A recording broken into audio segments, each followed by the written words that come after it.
So tonight, I think we have a very interesting panel to begin with. We have from industry specialists in three different, well, I would say, different specialities. We're going to hear from the academic side, we're going to hear from the industry side, and we're going to hear from another part of the industry side, which is linked towards more to the consumer adoption side. I think all of you know about Singapore's new Green Plan for 2040, in which we're moving towards a full EV road use. All our vehicles are moving out of ICE vehicles, which is internal combustion engine, with anything which uses petrol. Yes, EVs do have their benefits. I have come to learn to enjoy the silence, and I have come to enjoy the power of an EV, the instantaneous torque. And now I can actually park in a car park for up to 3 hours and not have carbon monoxide poisoning. Yes. Another great thing you can see about this is the future. So we'll go on straight into the discussion. So today, as you know, we are going to talk about the innovation part, the technology, and how we go about in mobility. Let's go to Charmain first. Charmain, do tell us about Eurokars a bit first. Hi, so for those who don't know me, thank you all for taking time to spend here this evening to kickstart your weekend. It's really an honor. I think this is actually the first event that we actually have in this new space, so thank you for that. So hi, I'm Charmain. I'm the Group Executive Director from Eurokars Group. Eurokars Group essentially is a distributor for automotive brands, and we're present in Singapore, Indonesia, China, as well as Australia. So in Singapore, we carry the brands of Rolls-Royce, Mini, BMW, McLaren, Pagani, Mazda, MG, IM Motors. We also have Hongqi coming in next year as well. We have a whole full suite of Eurocars leasing, rentals, used cars, as well as our body and paint services. We're also Tesla's official body shop, and yeah, so essentially one-stop shop for anything mobility in cars. Yeah, so that's Eurocars Group. Yeah, so going into our first question, actually this is for everyone. But first, David, would you like to introduce yourself? Okay, I'm David. Actually, I'm the director of Huawei EV charging network. At the same time, I'm also the head of technical solutions for EV charging, data center, and green energy, which is PES and solar PVs. So I'm happy to be invited for this event. So it's my honor to share my thoughts. Hopefully, just feel free to ask questions. I think we can have a wonderful evening. Yeah. Great. Now, our last panelist is going to be interesting. I don't know how many of you were taught by him before. Professor Terence Tan, please introduce yourself. Okay, I'm Terence Tan. I'm Terence Tan here, and I'm at the SMU. And some of you also might have heard my voice one of these days when you're driving, because sometimes they invite me to speak about COEs, or maybe, I think most recently, some increase in the public transport fares, for example. So sometimes on days when there are no other news items, then they call me out for these things. And of course, I do publish and do some research in the transportation area. That's also where I did one of the degrees also, and also worked a little bit in North America and Europe before coming to Singapore as well. So it would be nice to share and learn about your experience in this journey to EVs as well.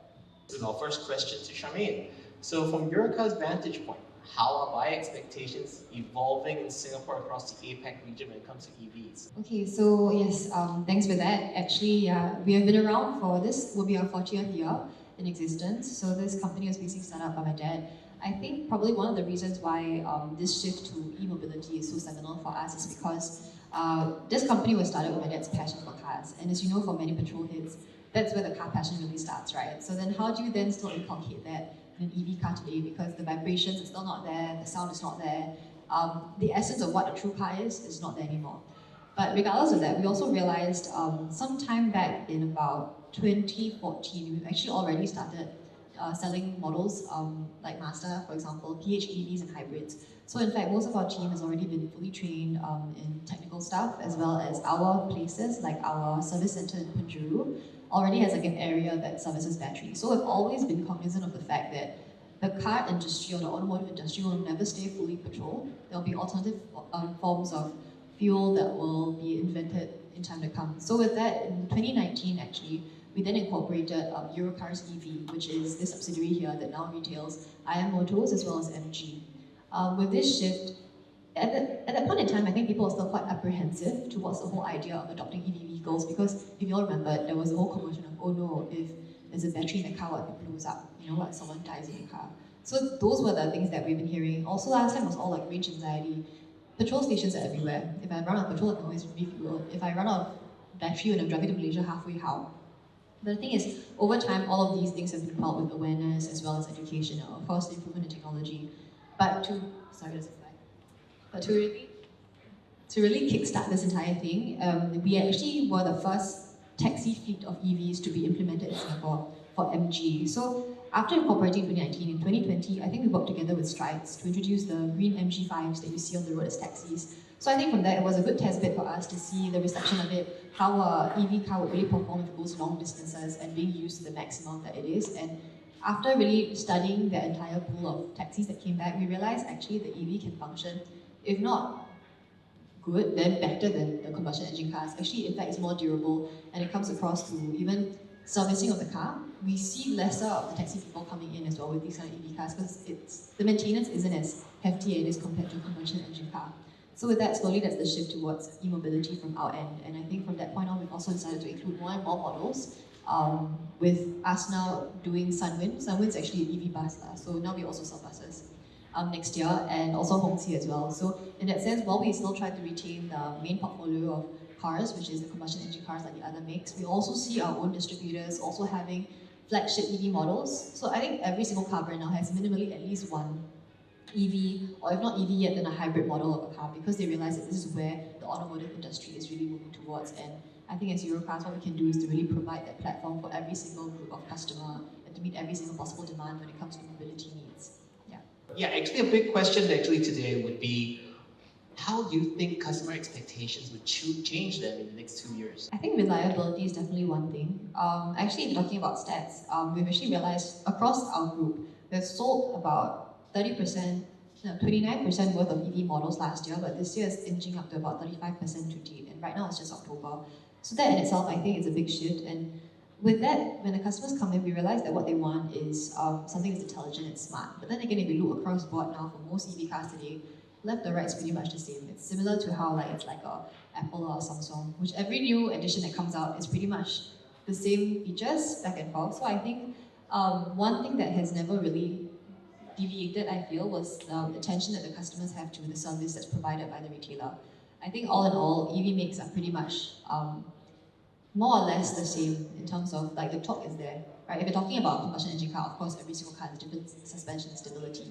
But with EVs, apart from the fact that certain cars have a better tech, more advanced tech, more intuitive usability in terms of the systems that you see, in terms of the manufacturing of the car itself. It's also the customer service that comes with the car as well, and the reliability that it has behind it. In case the car breaks down, in case the car comes with problems, is there a reliable person to just then call, and then for the car to get sent into the workshop and fixed and out. Yeah, so I think that is the... Yes, so just going to our last question actually for Charmain. Now, over the next couple of years, early on you did mention about where Eurokars will be going in a couple of years into EV buses and into the luxury brand, I would say, which can rival Rolls-Royce, which is great. What do you think about the next 10 years? Where do you want to see EV technology? Where do you want to see, what do you want to see in terms of where Eurokars would go in this direction? Okay, so I think for me, the way I split it up in my head is that when it comes to EVs, it's without a doubt that Singapore is moving towards a direction by 2040, or if anything, maybe even faster if possible.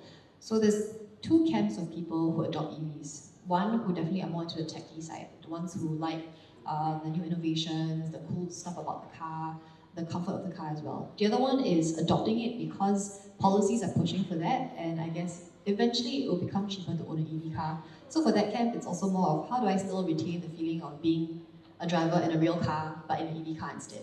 So I think as time progresses, engineering will then kick in to then create different types of cars for different types of demands that customers may have. I had a journalist tell me once that when he takes up all the different EV cars, his first test is to see if he can sleep in the car comfortably. So I guess that could be a potential in which that type of car manufacturers would then make a certain type of car or models just to fulfill the comfort level, the usability, and the tackiness of the car. On the other hand, we have certain car manufacturers who focus more on the idea of really sporty driving, how to inculcate the feeling of being in a sports car, how to have the same suspension and the tightness when turning corners, and how to bring it up on track even though it's an EV car. So I think as time progresses, they will start to differentiate itself with different EV cars in these kind of bases as well. Because I mean, today we just look at a very simple model lineup for MG and IM, for example. So MG, we have the S5, that's the daily car that you have, the very typical family car you get from point A to point B, that has really good quality as well, and it's very comfortable to drive and sleep and sit in, especially for families. Then on the other hand, you also have the same manufacturer, MG, also manufacturing Cyberster, which is a sports car. That's an EV sports car, which I was driving today. Admittedly, when I first took it, I was quite dubious, because I'm like, it's a sports car, it's EV, how's it gonna be? Then I realized when I was in it, it has the same feeling, minus of course the engine sound, but the same feeling of which the sports car can give you. When you go through fast corners, the car is stable, the car feels right, it feels good and rigid, basically stable enough. So that's something naturally, of course, the S5, which is an SUV, won't really focus on. On the other hand, we have the IM models as well, the IM6 and IM5, both the sedan and the SUV. That in itself, if you look in the interior, it's a tad bit different from that of the MG.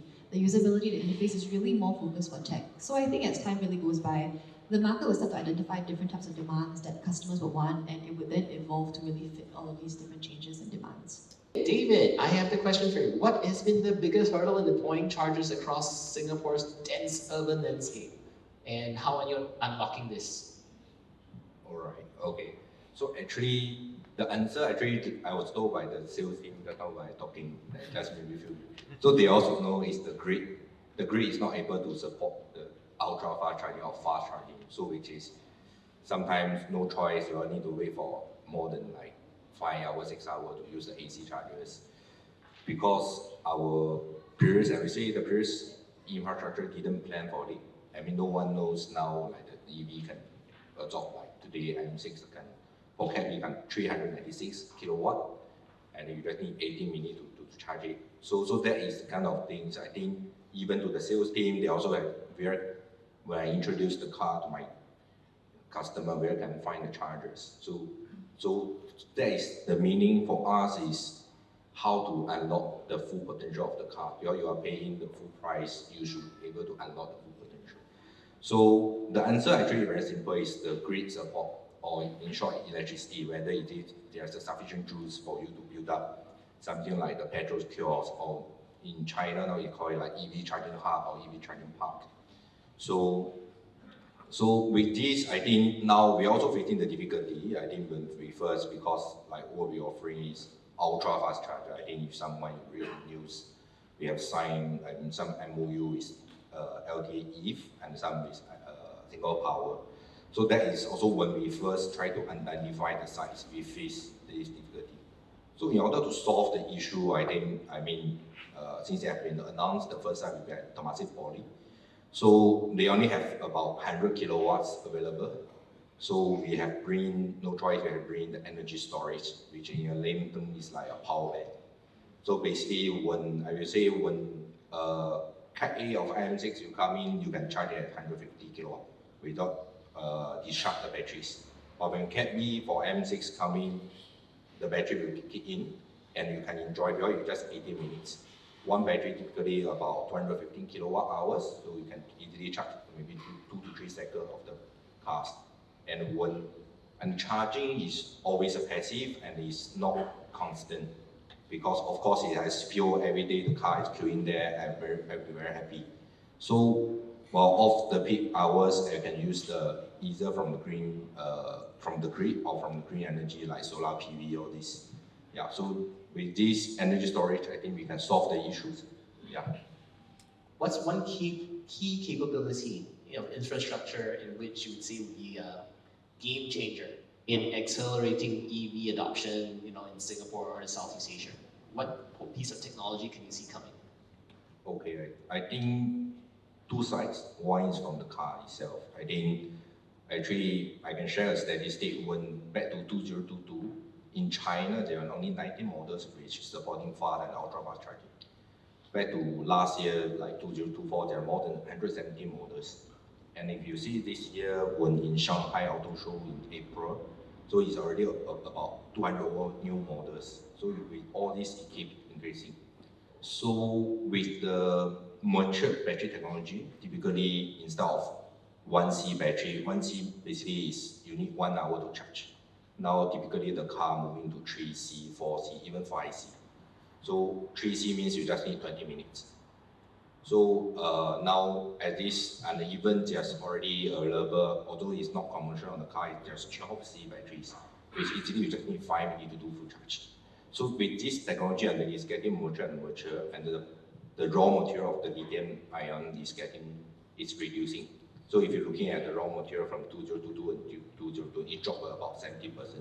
So it's a lot. So that's why the battery, the price going down, although our COE price going up. So we cannot enjoy the benefit. Yeah, so that is one thing. Then from the charger point of view is how to be future-proof.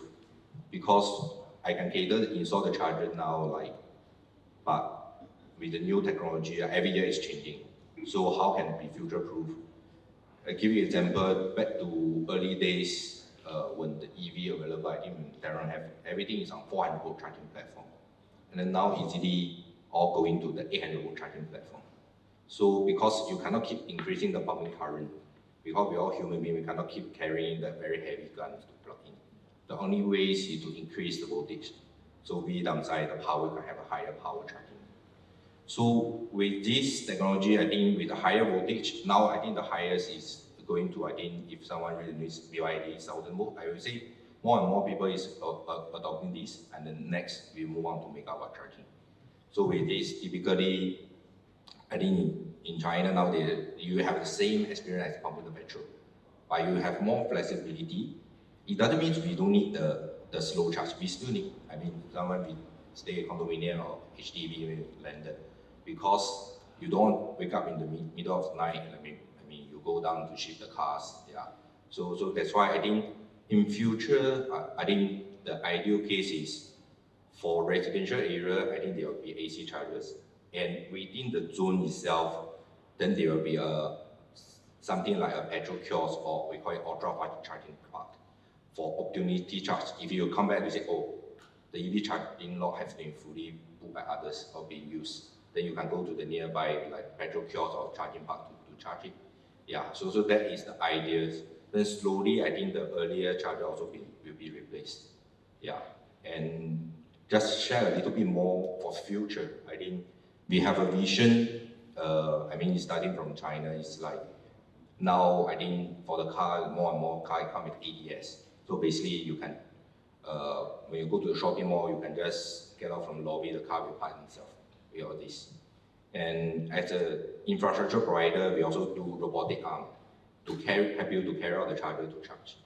So with these two systems, with ADS system on board on the car, at the same time with the robotic arm. So now in China, it's able to, basically you can just get out the car, you go to your shopping or coffee, the car will park itself, and it do the robotic arm to charge. So the very ideal case we see in the next time when you come back to maybe go to the multi-story car park, you just go back at home, the car will find your own place and just take the queue to go to the charging spot. So maybe a bit scary. I mean, during the night, the car moves itself. Yeah, but if you do, so when you wake up, the car has been fully charged, and then you don't need to pay any single cents for the penalties. Yeah, to think. So that is our vision in the future. Going forward, then, since we're talking about technology and research, so Professor Fan, let me ask you this. SMU sits at the intersection of faculty research. I am very interested to find out, what do you think about how SMU or student innovation can help in this EV adoption space? Would the university leverage on its unique position to support Singapore's push towards the EVs and green mobility? Yeah, that's a very loaded question, because just before the pandemic, I don't remember seeing all the EVs here, even in some of the showrooms at Eurokars maybe. Yeah? So the pace of change has been so fast that I think even some of my colleagues, they were like, hey, I need to read up on all these, and learn about all these alphabets and numbers and so on. So I think one of the main things that, one of the biggest thing I think SMU and the other counterparts can do is to make sure our faculty and students are fully EV ready. And for that, I have to thank Tyron and Valerie because they partnered up with my course so that we actually make this possible for students to use their class time to both learn about the EV, what the EVs are available, and not just for the sedans, but also learn about some of the commercial and industrial EVs, and also learn about some of the needs and hurdles for a lot of the companies when they're thinking about EVs and so on. So I think this is the big gap that all of a sudden, because of the pace of change, and I think being close to China, we are sort of in this part of Asia, we are kind of leading in many ways, and this is really, I would say, once in a generation. It's I think for the older folks, it's very hard for them to imagine North America completely lagging, for example, in a lot of these advances. So I think we are in a very unique position in Singapore to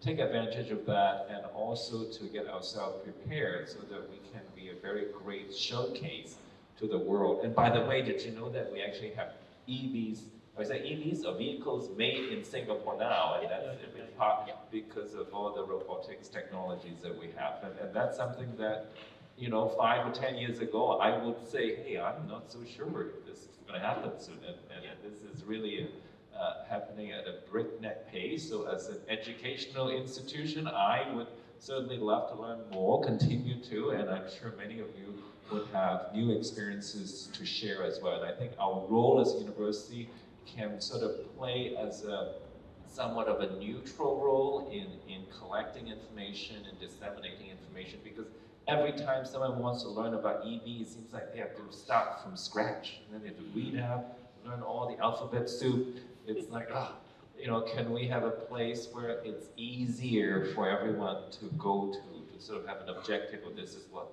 the car manufacturers say, what do the actual drivers experience, for example. So all of these, I think, there's so much work that we need to do, and SMU, I hope will be in place to have a role there. So, where do you think, Professor Fan, is the biggest opportunity for Singapore? Are we going to do more research? Is it better for us to do policy or talent development? Yeah, that's a very good question, because Singapore has a very small population size, so it's not clear whether it will have a role in the upstream sort of development of early phases of the development of new EVs and so on, but it has a fairly well-off population, which many of the other Southeast Asian countries and even further afield look towards in terms of what's next and what's practical and what are the limitations and so on. So I think Singapore has a very unique role in trying to give some feedback to some of the manufacturers or maybe charging facilities in terms of, hey, what are the trade-offs, what are the easier way for them to innovate so that everybody's life would be easier and then they don't have to pay so much, for example. Or maybe they pay more, but they get even more. So I think this is sort of learning from our user base and also learning from our environment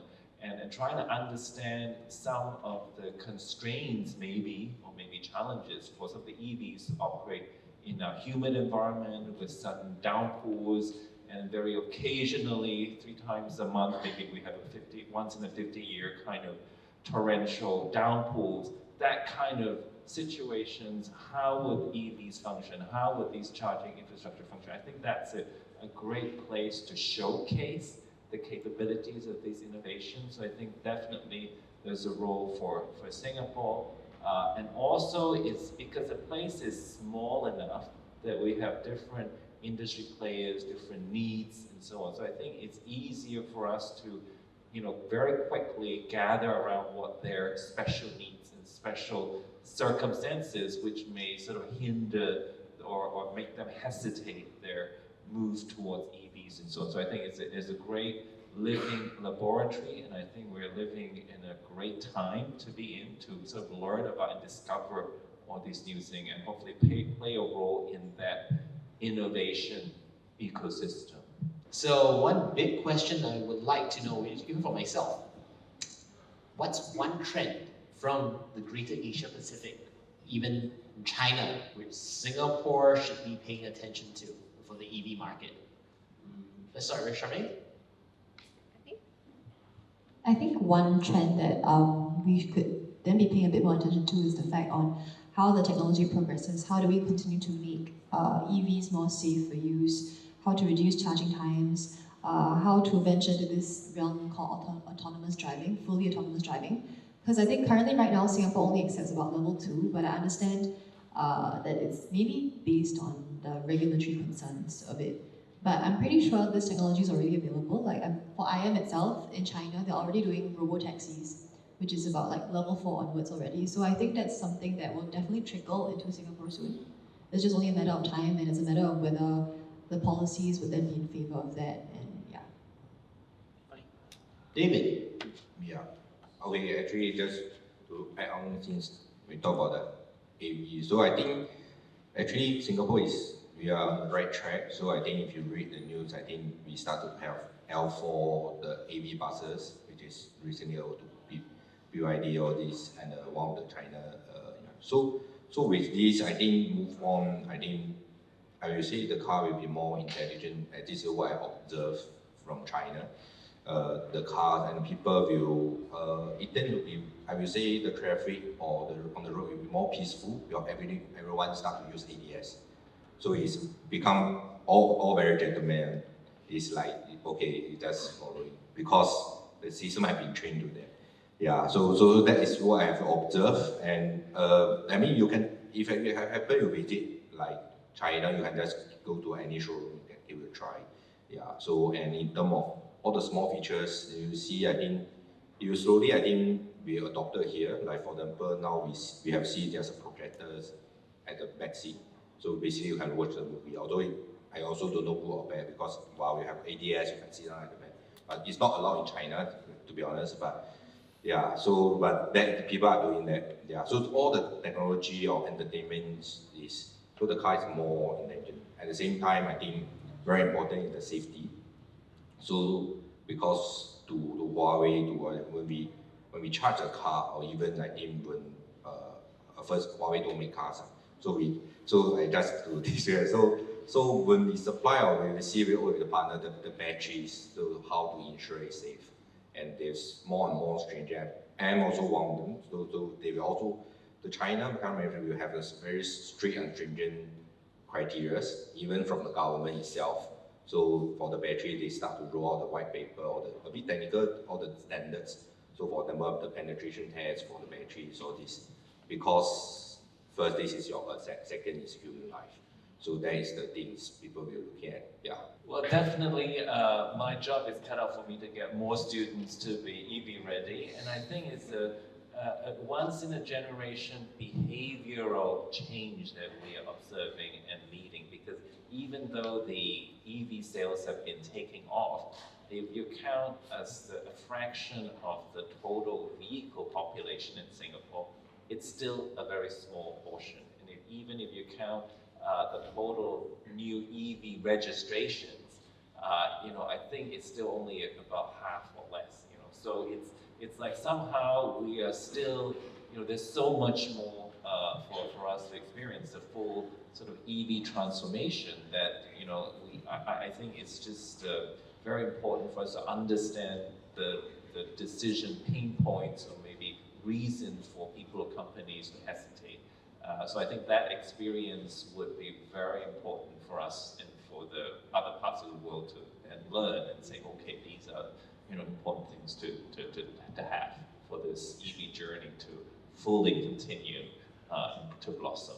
What would be the next wave of electronic vehicles, and how has the technology evolved since the advent of Tesla and BYD cars? Wow, that's a tough question.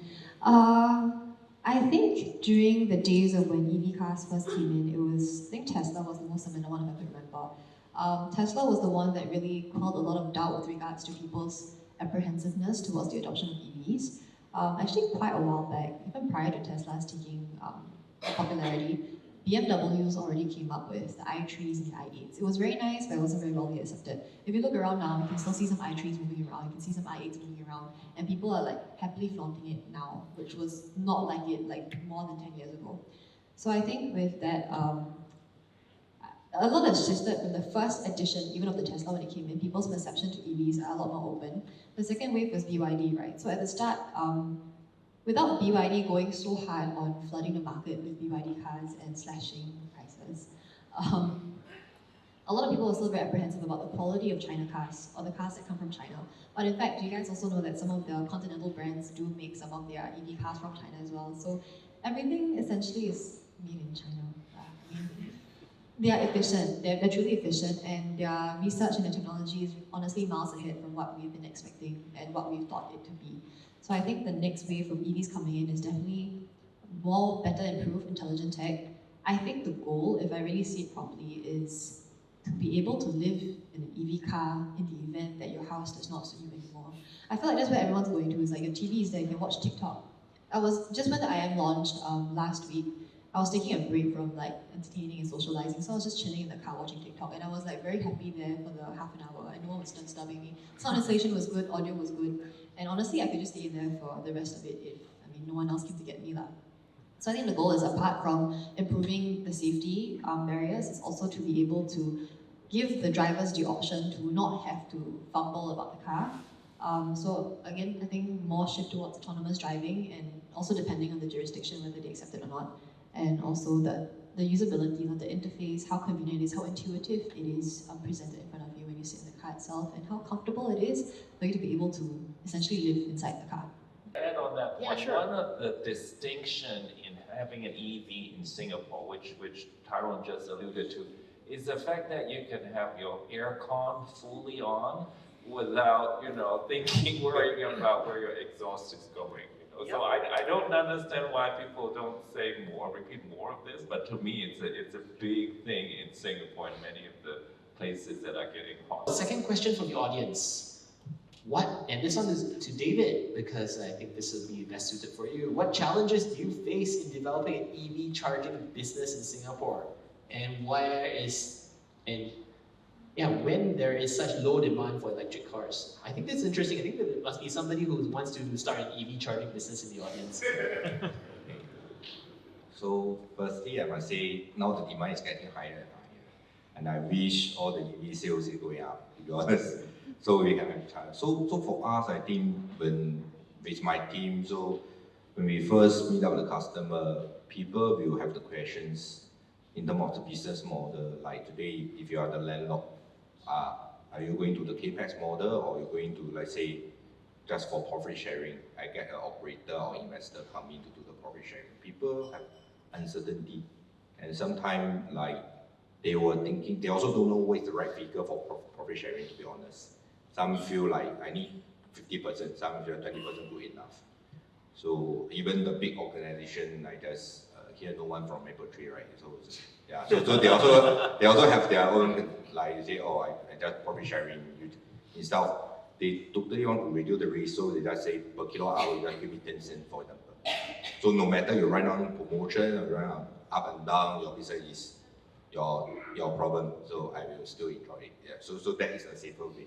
So that is when we try to win. So as an equipment supplier, so sometimes I would say, because there are more and more brands, and ours is a bit unique because it's a split type solutions. It's different ways what you see in day-to-day the integrated solutions.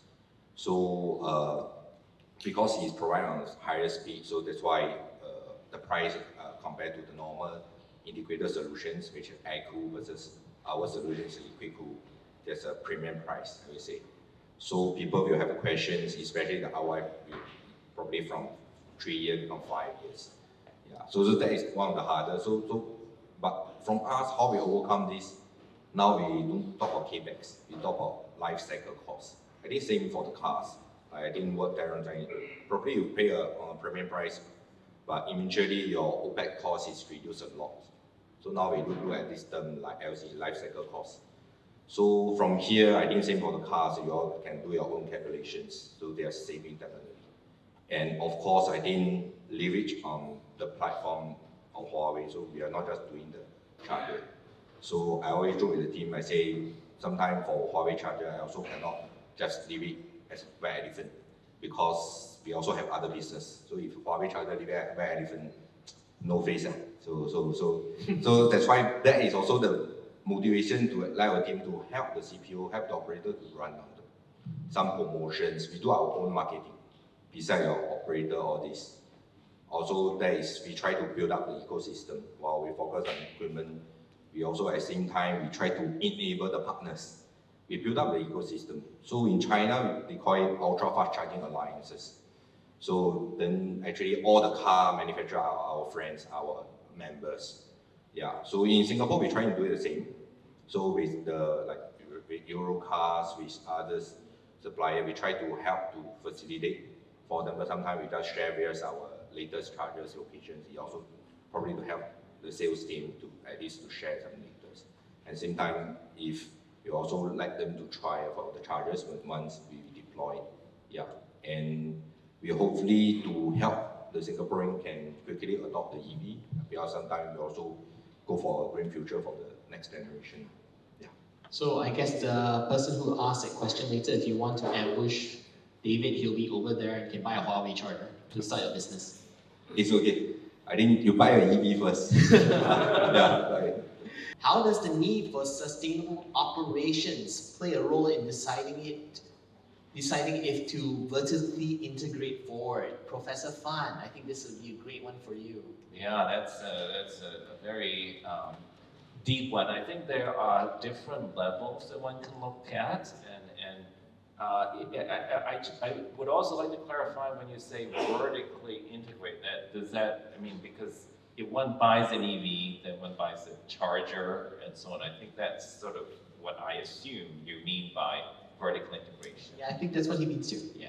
Yeah. So we have for my students the next we have a chapter or two on this in my course. So they talk about make or buy. Are you going to buy things in the marketplace, meaning that you can drive your car to a shopping mall with the charger, or are you going to have one yourself? I think there are two levels of consideration. One is sort of purely on the financials. So you can sort of think about, like, are you going to use your vehicles a lot so that you can actually benefit a lot from the charger?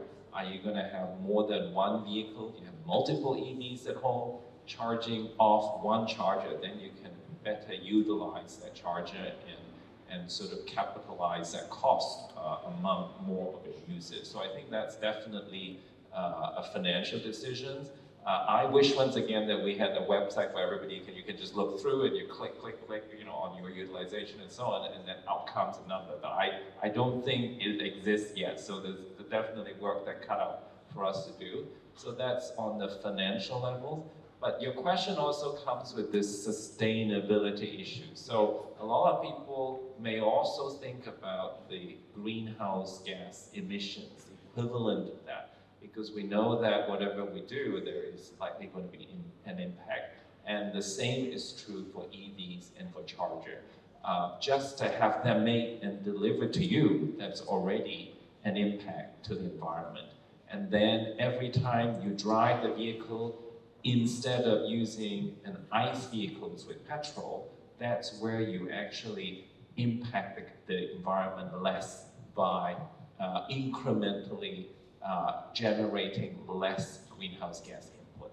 So as you drive, for Singapore, what is curious is that almost 99% of our electricity grid comes from fossil fuels. So you kind of have to use your cars to some extent for you to incrementally reduce your greenhouse gas emission to eventually save back. So if you were just to purchase a vehicle for show and tell and just display it at home and not drive, it's harder for you to then save up that incremental greenhouse gas impact. But for average people who drive about maybe 15,000 kilometers a year, for example, then in a few years you will then be able to save back the greenhouse gas emissions that you would normally or previously would incur if you had driven based on a petrol-driven vehicle. So that's typically the economics. So based on that amount of driving, based on a few years of that use, then you start to have a net gain in terms of, or net saving in terms of your greenhouse gas contribution. So again, it depends on how many vehicles, how many charger, and all these things. And I wish there's a website that you can just go to and click. Maybe by the end of the day, with all your knowledge, then maybe we can quickly set one up. But yeah, there are some calculations that would be needed. I About think EVs, if you guys have a chance to take an EV out, have more trust in the fact that charging infrastructure has actually increased tenfold over the years. So as you were saying earlier, the cross-border situations, no problems finding a charger. In fact, we've been doing a lot of awareness and education with SG Karma as well as a lot of other brands as well, ChargedUp, SP as well, to really prove that actually going cross-border is not going to be as much of a hassle as we thought it is. You should definitely try it out because I think it's very dangerous to be an EV car because you don't hear the sound, right? It feels very stable and sturdy, and sometimes it's very nice to feel the intensity as well. And it's very different from that of a combustion engine car. So definitely, y'all should go and try it out when you guys have the chance. And I don't think it's a hindrance. If anything, at most just change brake pads. But then again, combustion engine cars also the same. So yeah, have a go at it yourself. I think if I start first. Yeah. So I think for Eurokars itself, right, like I said earlier, we've actually been maintaining, servicing EVs, PHEVs ever since 2014. So we knew that most of our workforce is rather mature. So with that, naturally, they have to stay relevant for this whole new EVs to come in. So with that, we actually do put them through a lot of courses to try to guide them through to make sure they pass all these tests and try to get them certified before the full wave comes. So I think with that in mind, it's really just more of education. And also I forgot what the name of it is, but we did some tie-up with NTU actually to kind of promote education and training for the general workforce in Singapore. And we just basically pledged to give whatever resources that we can to kind of encourage this. So we do open up our training centers in Penjuru to all these courses as well to really just invite people from other brands as well, people from those novel product specialists to really get them up to speed, and hopefully with this knowledge that they have, they will train their own team and just basically try to get the awareness up before 2030, 2040. Right, maybe I share from EV charger point of view. I think you're right. I think in terms of there's a lot of exam for the electrician or these technicians. But today you install an EV charger, there's no difference. You install the lighting or power sockets. You still need LAW to endorse all this. Yeah, so this part no different. For us, I think we try to we come with courses. Start with online courses and after practical. So we currently will be offering, we call it certified service partner. So with the partners, as long as you have an interesting for them. I mean, basic, some engineering knowledge, but we will have the courses. So we will train you, there's multiple modules, but it depends, is their own time, own target. Yeah, so but at the end of the day, we will certify, there will be a certificate from Huawei to certify you. And this certificate is not just available, not just valid in Singapore, because this is the same courses taken in China, all this. So actually, if it's just a skill set, we involve. And currently, I think in Singapore, Huawei Singapore adopt all the training course and the certification. Yeah, currently. Yeah. If I can just add a little bit on, because the battery now is completely different from the petrol-driven battery engines. There are actually far fewer moving parts in the EV. So actually, by right, the servicing demand should be less, if not more. So hopefully that helps a bit with the servicing of the vehicle.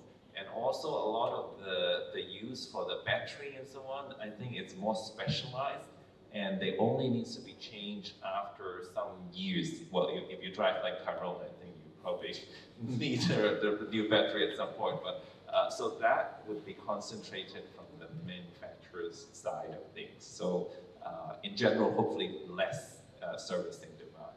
Yeah. Just to add on, I think for infrastructure point of view. So actually, I think when we first started about energy storage versus you upgrading the upstream transformer or this, I think from the authority, they really open-minded, like as long as you address all the safety concerns, they are open to try all the new innovation technologies because it do help them, because if today I can install like 10 sites of ultra fast charging station, it do help them to, firstly, because I think by 2030, they need to complete about 60,000 charging point, one is the quantity. Then the second is, it do help them to adopt all the premium cars. Yeah, so I think from there, they are open, I would say they are open to all the new technology, whether it's from west or the east. As long as workable, it do help to, for the, they call it LTMP 2040. Then yeah, and I think just to add on that, just now Terence was mentioned, from next year, I think 1st January, in terms of the heavy truck vehicles, the incentive, I think one thing when I share with my China colleagues is, they don't really quantify the quantity about the heavy truck vehicle. Like you say, the first 1,000 or first 10,000, so it looks like it's unlimited. Currently, at least for now, there's no limitation to say how many heavy trucks is enabled for this. Yeah, so that is, beyond in China, similar things, they only come with first come, first serve. Once it's gone, this grant is gone. Yeah, so that is a different thing. Yeah. I think we're definitely behind China and Scandinavia, but if we keep up this rate, I think we can reach parts of Europe and maybe North America soon. I think with the charging, the really big influx in charging infrastructure that we have. Yeah. So. Actually, if you, for comparison, right? So to the extent of which how much the government's really helped in crafting its policies to really push for EV. If you guys remember when EVs was first introduced, they didn't really split it up with Cat A or Cat B. For COE, for example, if I recall correctly, I think everything was just lumped into Cat B, which made everything very unfair and inflated a lot of things. So I think the government was quick to react, to really kind of like delve into all these issues, to try to call out the separation, and try to make things as more fair as possible. So I think with all these policies and also with the whole trend of how everyone else is just getting the next EV, it definitely really helps with the push. In comparison, you can see when we operate businesses in Indonesia as well, Indonesia does have some tax relief when it comes to EV cars, but not that many.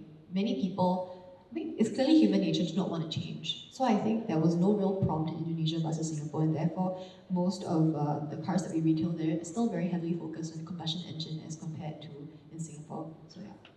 Can I take you back to one of our chapters in the class that I will do starting in January? So whenever we have new technology, typically we have a lot of companies and individuals trying new things.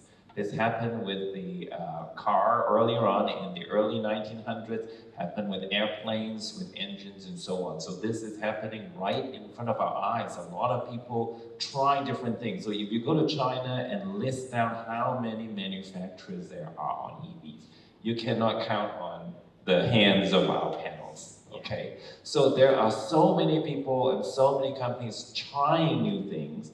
So what happens is that some of them may not make it, or maybe they don't have the scale to continue the battle, because it's not just about having an EV, it's about having an EV that customers would like among many of the choices that they have. So some companies, especially some of the North American counterparts, unfortunately other than a few there, they are completely lacking because they just have not invested early enough. And then they feel like now with the battery technology, they're also being held back. And that's completely outside of a lot of the expertise. So I think a lot of these players will drop out outside of China. I think Singapore is very fortunate because we are seeing some of the better performing brands come in.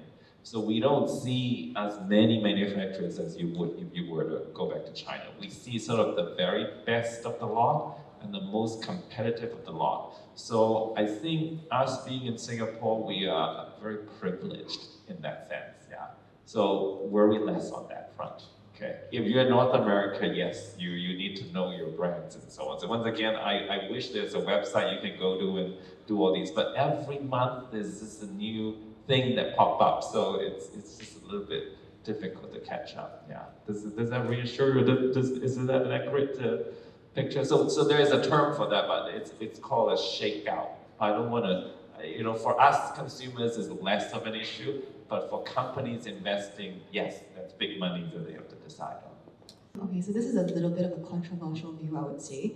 I think you're right insofar as that there's going to be different options for different demands and different customers, but I would like to rephrase that EV is the future to EV is it for the foreseeable future.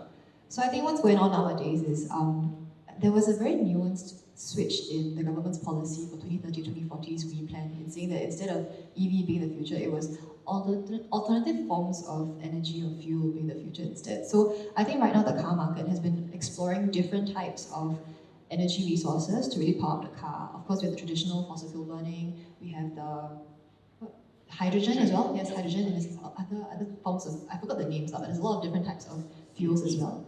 Right, yeah, there's that as well. And they're using water too for hydrogen, right? Yeah. So I mean, with that in mind, the different car players will then recognize their expertise, especially for the markets that they mostly sell their cars in as well. So a good example would be within our portfolio, Mazda. Mazda is a car that's based in Japan. There's also a well-known fact that Japan's grid is just not strong enough to be able to withstand and withhold all the electricity if the entire country were to go fully EV. So with that, obviously, they're exploring other forms of transport, such as maybe plug-in hybrids or even hydrogen. So I think with that, that really is where you see the differences in where the car manufacturers then want to focus on. But with that in mind, even though we know that in the next 20, 30 years, it could be a different type of fuel that comes in, not necessarily like fossil fuel or EVs, possibly hydrogen. But from now till then, I think the runway is still very long, and I think at this current juncture, the government's already invested way too much in EV infrastructure to then turn around and say that this is not something we're going to go for. So I think I stick back to what I say on how EV is it for the foreseeable future. Thank you. If I can just add on a little bit, a lot of the competence of the companies that you knew before EVs, like you mentioned General Motors, their expertise might not be as useful in the EV era. So like me, you have to learn all the alphabet soup, unfortunately. So I think generally there would be more ESG issues, but at the same time, as I said earlier, EV is it for the foreseeable future. So I think as we progress further, different resources will be expended differently, and at some point it will reach some sort of fairness in different types of fuel resources. So I think in that case, it wouldn't be to a point where the entire country would be fully drained of like all of lithium stuff that they farm out or whatever, you know. So yeah, I think over time it should kind of reach some sort of equilibrium. Maybe I just add on 2 points. I think first from the components, we supply the component to multiple car manufacturers. So what we're looking at, we are good at power electronics. So we try to improve the efficiency. So basically at the same amount of batteries you can run further. So that is what we work on, like technology enabled. So now probably we are looking at, I think from the last year to this year, probably can increase another 2%. I mean, just now I have the meeting with it. So another one in terms of the energy storage. I think, from Singapore view, I think if you read the news today, I think there are more sources in terms of green energy importing from Indonesia. I mean, we also have the solar PV team. I mean, so basically there's more sources and the green energies. So that do help Singapore. So next time maybe even cheaper price, I would say. And the last point maybe I just add on is it become a standard practice or standard configuration in China now is every car park, open car park, comes with the solar PV at the rooftop. So with this and it comes with one small energy storage. So yes, it cannot fully support to the car, but it's go green and there's free energies. And then it also benefit to the drivers. Yeah. To close out, I would like to thank our panelists, Professor Fan, David, and Charmain for taking the time this evening.